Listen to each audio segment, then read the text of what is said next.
Joining me today is the creator of the Facebook page Stop UK Censorship of Esoteric Material and Spirituality. David has been learning about different styles of meditation for the last 12 years. He has spent countless hours sharing what he's learned with others, including 4+ years of running meditation classes and a number of presentations at well-being conferences and expos. Recently, he co-created and delivered a series of mindfulness training courses for Australia's largest dual-sector university, and he has been involved with research into the efficacy of mindfulness training on staff well-being. Hey David, welcome. Great to have you here. Hey Jenny, thanks. Just to get us started, how about you talk about what is this issue with the UK trying to censor esoteric material? Well, I think it's more complicated than just censoring esoteric material itself. Although the UK government were initially talking about protecting children, so it came about because of some crimes that were committed against children by people who had a rather dodgy history of the things that they looked at on the internet. And so as a bit of what might have seemed a knee-jerk reaction, the UK government, led by David Cameron, started talking about putting into place internet censorship that would be default on filtering. But in talking to internet service providers, the Open Rights Group found out that there are actually a number of other types of content which were going to be filtered in these default on filtering systems that were being proposed. So there was things like alcohol, drug use, things related to eating disorders, things related to terrorism. But then they also had categories which were completely out of place. So they had esoteric material, they had web forums, and also web blocking circumvention tools. So it actually goes quite a bit deeper than just this initial kind of look of, oh, it's censorship to protect the children. It makes you wonder, well, how did esoteric material even get put in there with these other things that, in society are taboo or just, harmful to people? That's a very concerning point. Yeah, I think you're definitely right. From my perspective, there seems to be a few different reasons why those things are included. Esoteric material could essentially cover anything which is hidden. That's what esoteric essentially means. And so they could very easily say that anything that they don't like is esoteric.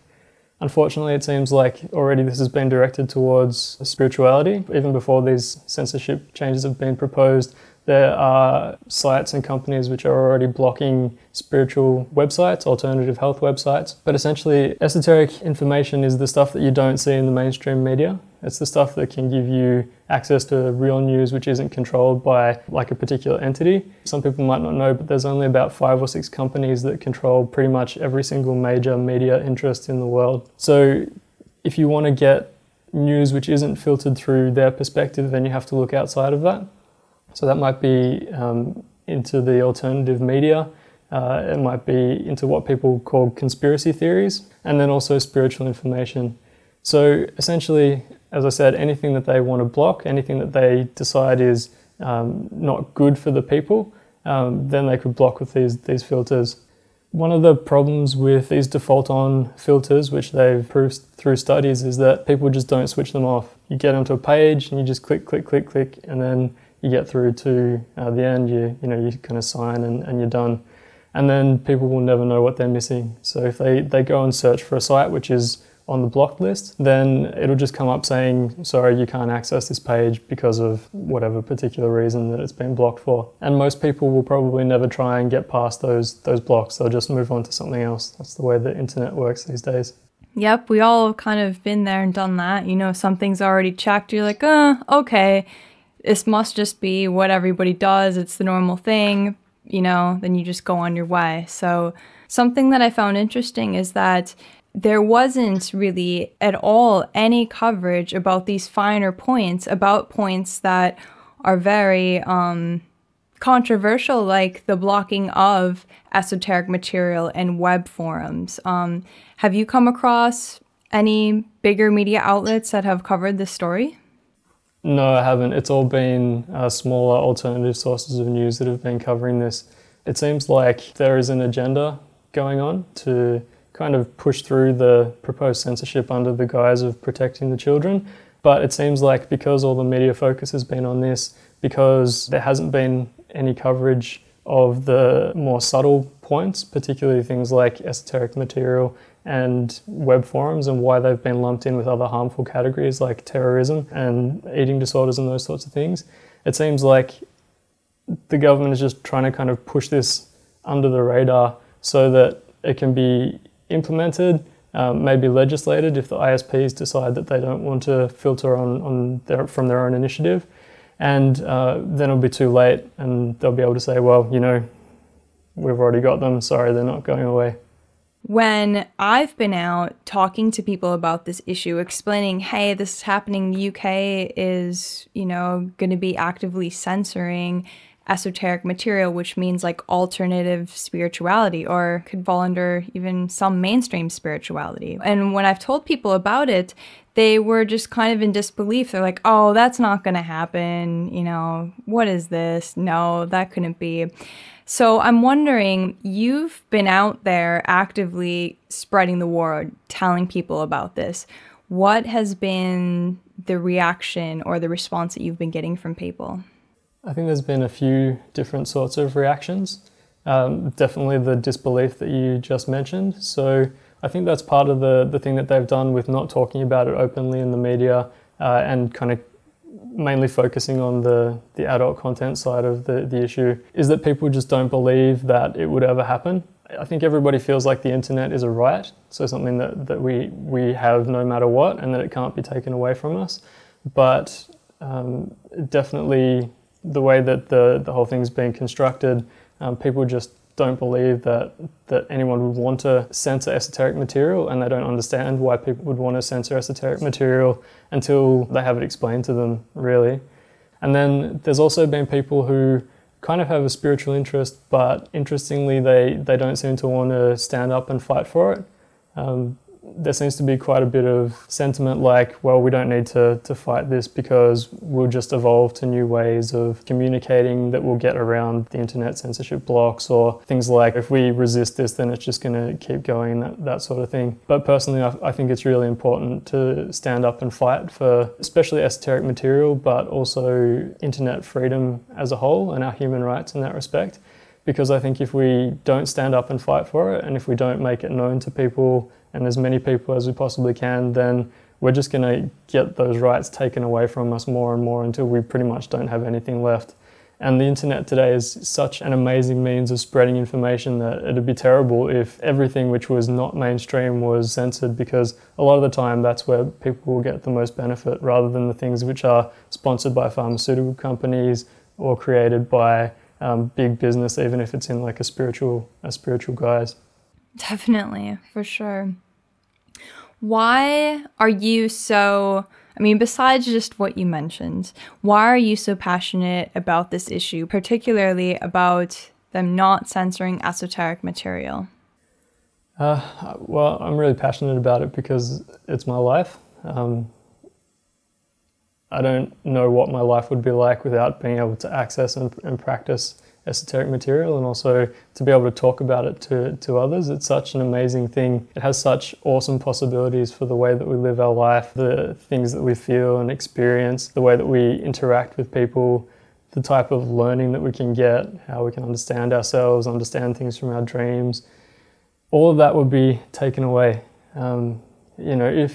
If alternative health websites that talk about energetic healing and those sorts of things are taken away, then what's to stop meditation from being censored? When does Buddhism become esoteric, or Sufism, or even Christianity has esoteric aspects in it? So, like you said, there's the smaller alternative religions, there's the bigger religions, and to me personally, that's what helps us to improve our life. There's a lot of stuff we can do to become better, to use our time better, to work better, to try and interact with people better. But if we're not understanding ourselves, and if we're not able to access practices and techniques that help us to become better and to learn how to work with other people better, then, what kind of society are we going to end up with? It'll probably just be a society where the media tells us one thing and we have to believe it, and that's how we have to live because we don't have any other opportunity. So I guess that's why esoteric material is something that I really want to fight for and make sure we don't lose access to. For sure. It's a fight worth fighting. Now, You know, you mentioned like, oh, you know, this could lead to the censoring of alternative health websites, yoga, Buddhism, lots of things that aren't even obscure in society that are actually quite mainstream. But this is actually already happening. There are cases in the UK where some alternative spirituality websites and health websites have actually already been censored in certain locations. Yeah, it's definitely already happening, and it's pretty scary. It kind of gives us an indication of what we can expect if the proposed censorship goes through. There's definitely been people that have gone to places like McDonald's, places like Cafe Nero, have tried to access their favourite alternative websites and found out that they've been blocked. There's a number of problems with this. One of the main problems is that it seems to be really indiscriminate, the way that websites are blocked. So it's very easy that that sites will be caught and overblocked. So for instance, if someone was to say esoteric in their website, for instance, then if esoteric was a blacklisted word, then straight away their website would be caught up. But they might have just been talking about esoteric acupuncture, for instance, which is just a form of acupuncture which uses needles in a different way to the standard way of using them. So it's very easy for your site to get caught up, to get overblocked. It's also, there doesn't seem to be a clear way of disputing the blocking. So if your site does get caught, and if somehow someone does happen to alert you to the fact, how are you going to stop the block? How are you going to get your website cleared again? So there's a number of problems, and they are already happening. So that's why a lot of people are really concerned about this proposed censorship. Yeah, and that brings it to the point of like, okay, who's like the company that the UK is working with to implement these filters? That's a whole other can of worms, a big thing, like, whoa, kind of big red flag. And as well, like, who's going to be who's going to overlook this blacklist of sites, like what goes on, what doesn't, what comes off, all of that? Yeah, that's a really good question. And it's one which I think a lot of people would probably like more answers to.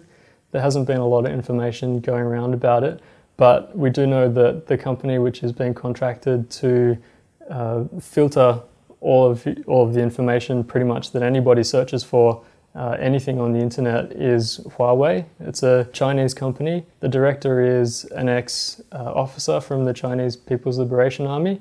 And there's a lot of concerns actually in different countries about Huawei and whether the close ties that they have to the Chinese government might mean that there is some sort of use of their services for spying on countries. So in Australia, for example, there's a massive project called the National Broadband Network, and Huawei was stopped from tendering for the bid because of the fear that there might be some sort of spying going on in the process of delivering the service. So there's a number of issues with that. Huawei is a private company. It's not really responsible to anybody.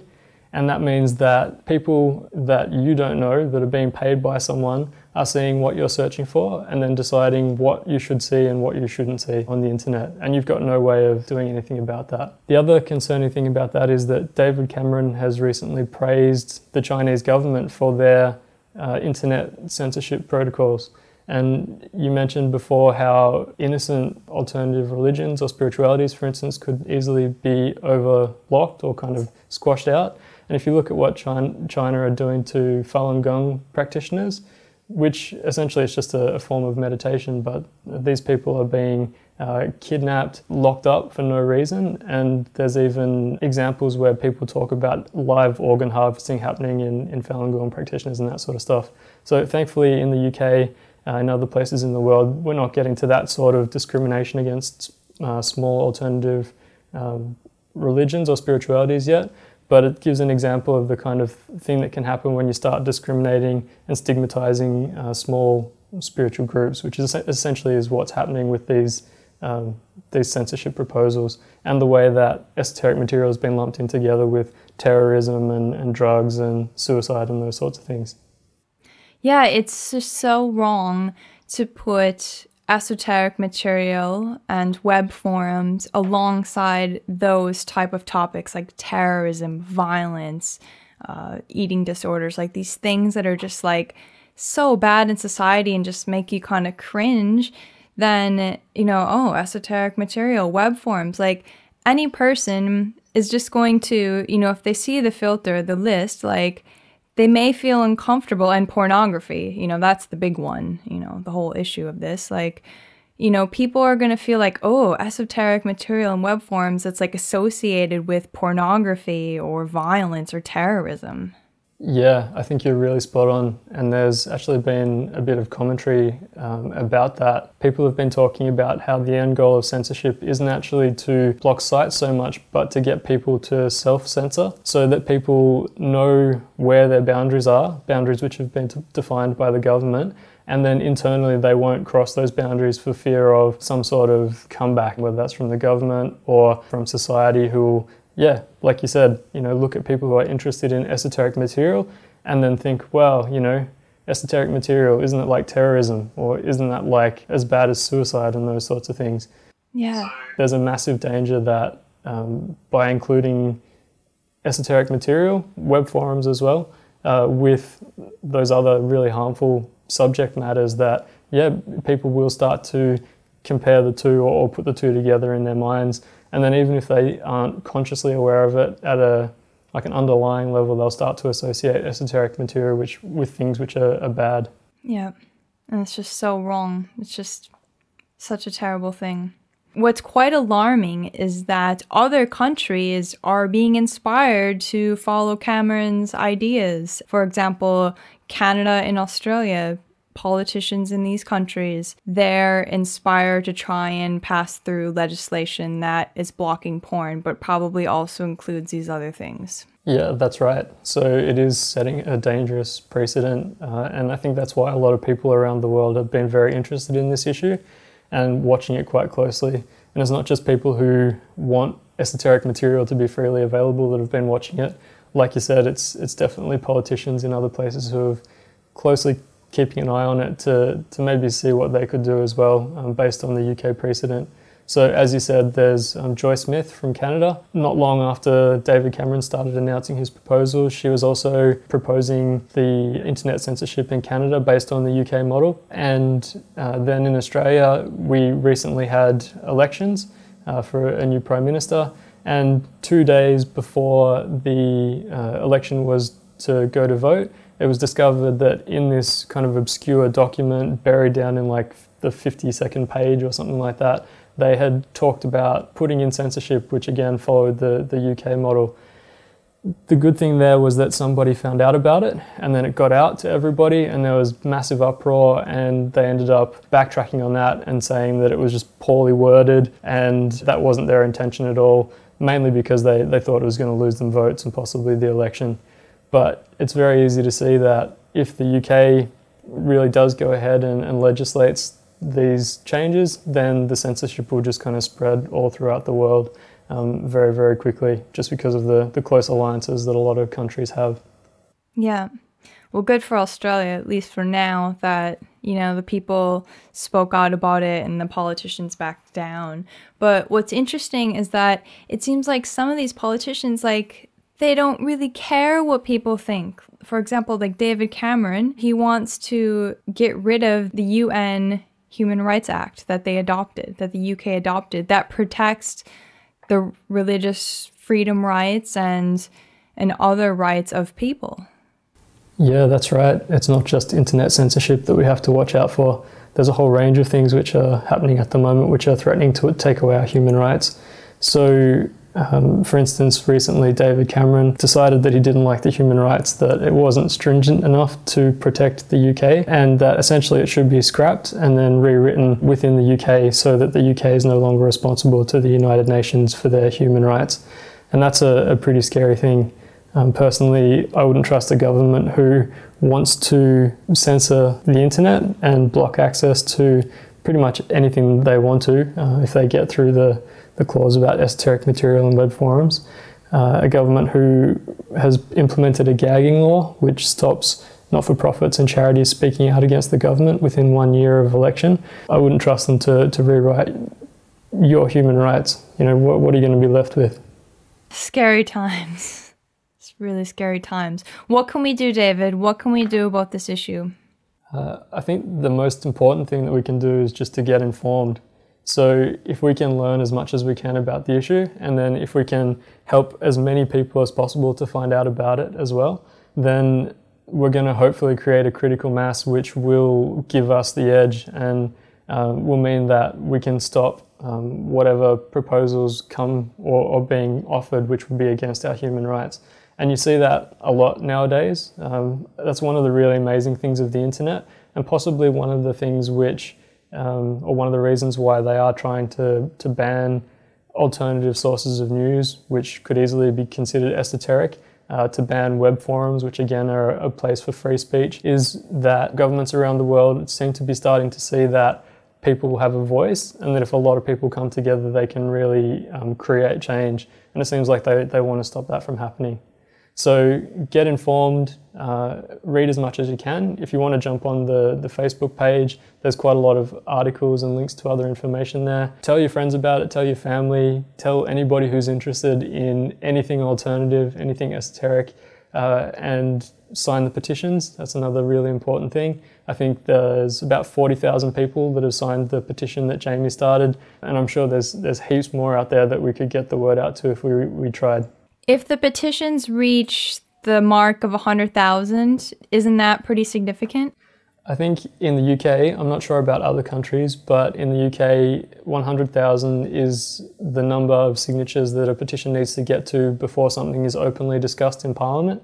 And that would be something awesome, because it would mean that they couldn't hide from the issue anymore. They couldn't just kind of sweep it under the carpet, but they'd actually have to talk about it. They'd have to give reasons for including esoteric material, including web forums. They haven't given us any reasons, and I think that's quite a crafty way that they have put this together to make people disbelieve that it's actually happening, and to keep it out of the media so that people just go along.